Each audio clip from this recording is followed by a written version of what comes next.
everybody. I'm going to be talking with you about animal body language and the signs and signals that you should watch out for and be aware of when you're working with animals. For time purposes, I'm going to limit my discussion to dogs and cats, and more specifically ball pythons, just as something exotic and random. So let's start with knowing body language and why it's important. Animals do not have voices like you or I. They can't tell us, hey, I don't like that, or I'm scared. So knowing the subtle changes that an animal does display to help indicate how they're feeling is really important in trying to both prevent injury, but also to make the situation as stress-free as possible. Body language is quite simply the language we display with our bodies. Certain movements and mannerisms can help to relay the way we're feeling. Some body language can show positive responses and some can show negative.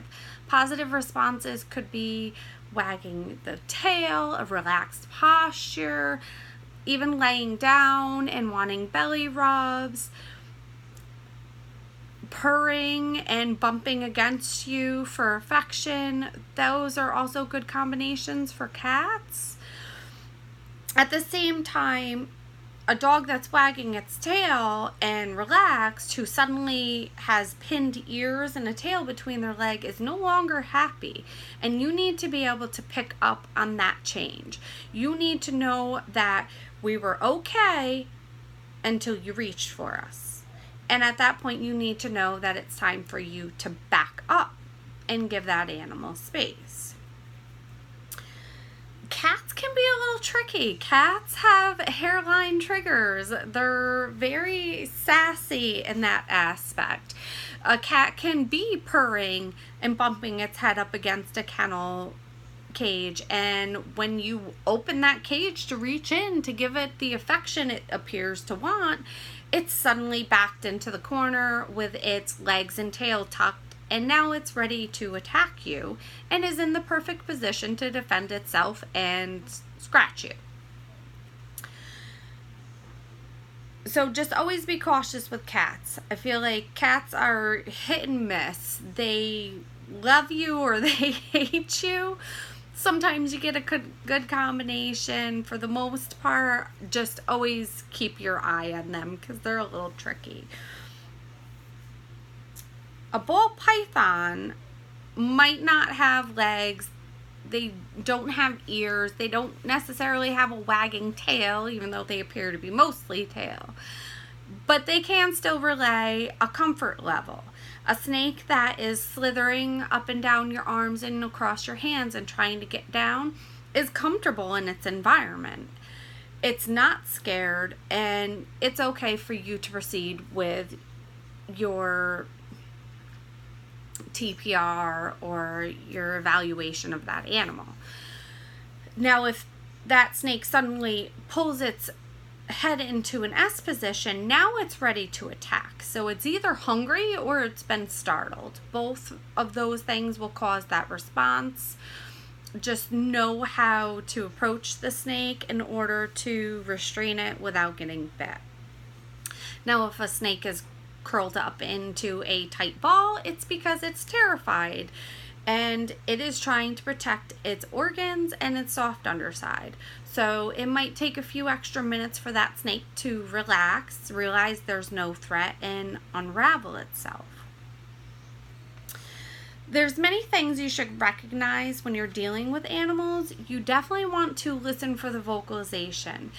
An animal is going to vocally tell you that they're not happy prior to lashing out or attacking. They're going to growl, they're going to hiss, they might even whimper or yelp like you're hurting them. You might not even touch them yet, but they have worked it up in their brain that you've hurt them somehow and now they have to defend themselves. You also want to keep in mind that some animals are unpredictable. They can be wagging their tail and still lash out. I recently had a hands-on experience with this. Myself and one of my colleagues were performing TPR on a dog. She was relaxed, her tail was wagging, everything seemed great. As I'm holding her head, Kelly is listening to her heart and lung sounds, and suddenly the dog is licking her lips and mouthing my hand. So I'm like, whoa, whole time her tail's wagging, whole time her ears are fine, we're relaxed. So I thought that was strange, and I'm like, well, maybe she was trying to lick me, and I just watched her. And again, the whole time she's turning her head, she's trying to mouth me. So after like a couple of times of her reaching around like she was going to bite me, I adjusted my grip and I was like, this dog is weird. She's sending mixed signals. She's telling me with half of her body language that she's okay, but this top half is not okay. If she's licking her lips like that and she's trying to mouth my hand, she's not comfortable with what we're doing. And I need to pay attention to that, because I'm the one who's going to get bit when she decides I've had enough. So with that being said, the moral of that story is always pay attention. Always keep your eyes open. Always be aware of what you're doing and what the animal is doing. Don't ever look away. In that split second, that dog could decide that I've had enough and she could bite you, and then you're injured. The dog is quite possibly injured or excessively stressed, and it's just a bad situation all around. So in addition to the animal's body language, you want to be aware of your own. Rushing into an office really quickly or running back to the kennel to get the animal really quickly, you're scaring them, you're startling them. They're already in an unfamiliar surrounding with weird noises, weird people, weird smells, and you just bum rushed them, and now they're like, oh my God, what do I do? And you send their bodies into overdrive and they become this fight or flight response. And it's a natural response. But once that response has been triggered, they can't just shut that off. They're not going to just come down from that. Now their heart rates are elevated and they're breathing heavy and they still have no clue why you're running at them. The level of your voice is very important. If you go in yelling and loud and obnoxious, they're like, whoa, this person's crazy and yelling. What do I do? So go slow, be calm, be patient. The most important thing that we can do is make the situation as less stressful as possible for them so that their later experiences aren't so terrifying. We want them to build that trust with us and to know that we're here to help you, we're not going to hurt you, and it's all going to be okay. You can try using positive reinforcements vocally. You're such a good boy, you're such a good girl, aren't you a pretty kitty? All these things they hear on a daily basis from their owners, and they associate that with like a positive reinforcement. And when we say things like this, it can help to put the animal at ease and lessen the stress and the anxiety that they associate with going to the vet.